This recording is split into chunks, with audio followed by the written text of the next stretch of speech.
माझे नाव आहे तन्वी ज्योतिबा उंपक. मी इयत्ता 5वी मधून आलेले आहे. आज 8 मार्च जागतिक महिला दिनानिमित्त मी एक पात्री नाट्यछटा तुमच्या समोर सादर करणार आहे. माझ्या नाट्यछटाचे नाव आहे मी सिंधुताई सपकाळ बोलते. नमस्कार. तुम्ही तर मला ओळखलंच असेल. मी सिंधुताई सपकाळ.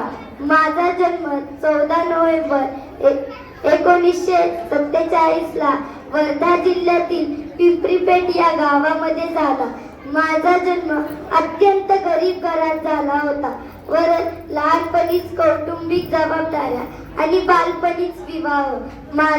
मला चौथी देखील सोडावी लागली आणि माझा विवाह मी जेव्हा 9व्या वर्षाची होते तेव्हा माझ्यापेक्षा 16 वर्षाने मोठा असणाऱ्या श्रीहरी सपकाळ यांच्याशी झाला. घरात अत्यंत सासूरवास होता. शैक्षणिक वातावरण मुळीच नव्हते. जंगलात लाकूड फाटा शेण गोळा करणे अशी कामे करावी लागत असती. मी ती कागदाची तुकडे वाचत असे, पण घरातील लोक मला वाचू देत नसे. म्हणून मी ती कागदाची तुकडे उंदराच्या बिळात जपून ठेवत असते.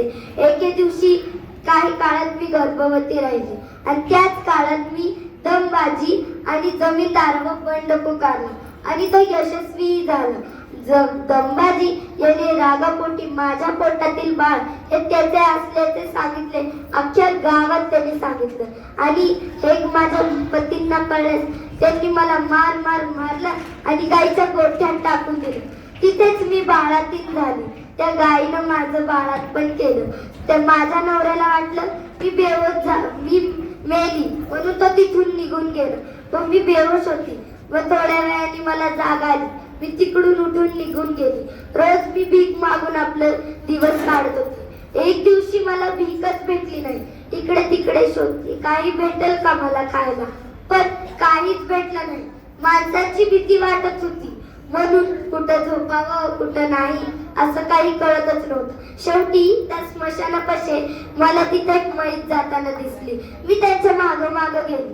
थोड्या वेळानंतर ते माणसं गेल्यानंतर मला तिथे मुठभर पीठ आणि 1.25 रुपया सापडले. बाजूलाच तुटलेल्या मडकीतून पाणी घेऊन मी त्या पिठाची भाकर बनवली आणि बाजूला चूल मांडून ती शेकली आणि खाल्ली. मला विचार आला की आपण आपलं संपूर्ण आयुष्य या बालचमूसाठी का नाही व्यर्थ करायचं. आपण एक अनाथांचा वाणी बनू. म्हणून मग मी एक अनाथालय खोललं आणि त्याच्यामध्ये या बालचमूंसारखे विद्यार्थी माझ्यासोबत होते. ते मला माई म्हणत होते. मी ठरवलं होतं माझं अख्खं आयुष्य या बालचमूंसाठीच व्यर्थ करायचं. वयाच्या 80 वर्ष माझे पती 80 वर्षाचे झाल्यानंतर ते माझ्या इथे येऊन राहू लागले. मग मी त्यांना आता अभिमानाने सांगते की तो माझा मोठा मुलगा आहे आणि माझी मुलगी ममता ही स्वतः एक वकील आहे. फुलांवरून कोणीही चालतं, काट्यांवरून चालायला शिका. मुलांनो, फुलांवरून कोणीही चालतं, काट्यांवरून चालायला शिका. जेव्हा तुम्ही या काट्यांवरून चालता तेव्हा त्या समाजाला तुमचं कष्ट दिसेल आणि तुमच्या कष्टाचं नक्कीच चीज होईल. धन्यवाद.